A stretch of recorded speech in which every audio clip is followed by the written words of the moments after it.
Voyons ensemble le premier point. De quel prestataire avez-vous réellement besoin?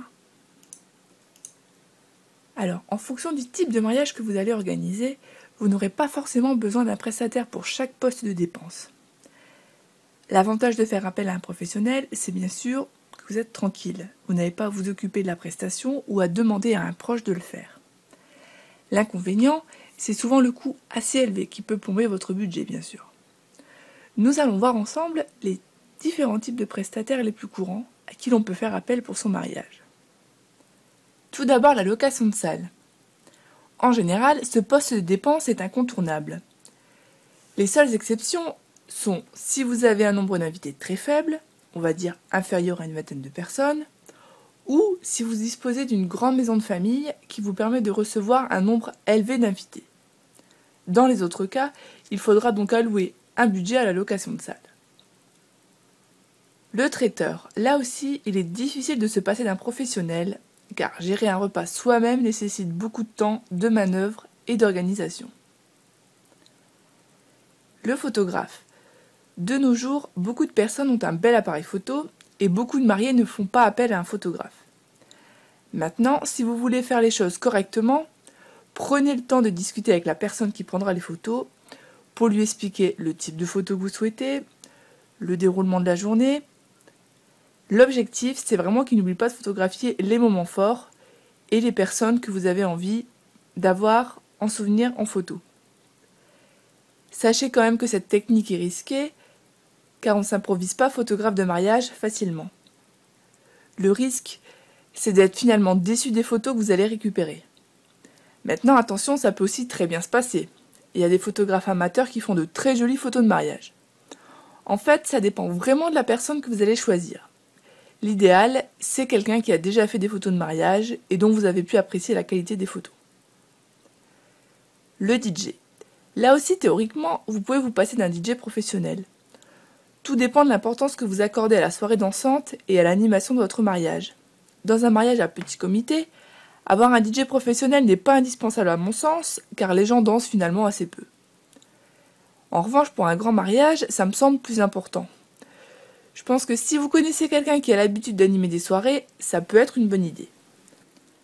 Attention, pour animer correctement une soirée, il faut avoir l'équipement adéquat et donc du matériel de sonorisation semi-professionnel. Une mini-chaîne de salon par exemple ne suffira pas à animer une salle de 150 m². Le fleuriste. Pour le bouquet de la mariée, je vous recommande fortement de faire appel à un fleuriste.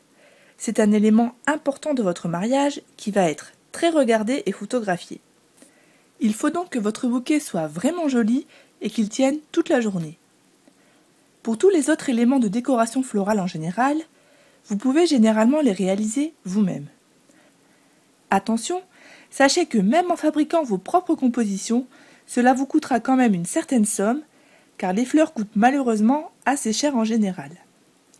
Dans le module 4, nous verrons ensemble quelles fleurs choisir pour justement ne pas trop impacter votre budget déco en général. Nous verrons aussi dans ce module qu'il existe aussi des alternatives aux fleurs qui sont plus économiques. Le magasin de robes de mariée. Si vous voulez porter une vraie robe de mariée, aller dans une boutique spécialisée sera incontournable. Cependant, il existe des alternatives pour payer votre robe de mariée moins cher. Je pense à la location et aux dépôts-ventes de robes de mariée.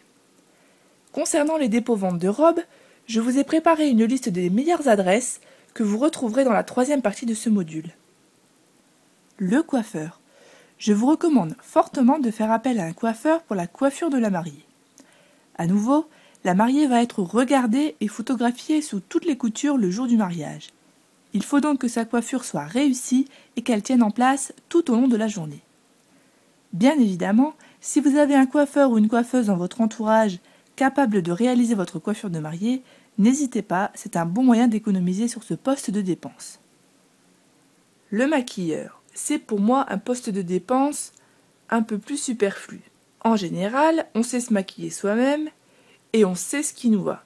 Maintenant, si vous avez envie de vous faire maquiller par un professionnel, faites-le. Ça ne coûte généralement pas si cher que cela. Au final, ça aura très peu d'impact sur votre budget de mariage. Cette vidéo est un extrait du programme Wonder Bride Academy. Pour avoir accès à l'ensemble des vidéos et préparer ainsi efficacement et sereinement votre mariage idéal, je vous invite à me rejoindre dans ce programme. Pour plus d'infos, cliquez sur le bouton orange ci-dessous. Merci et à bientôt!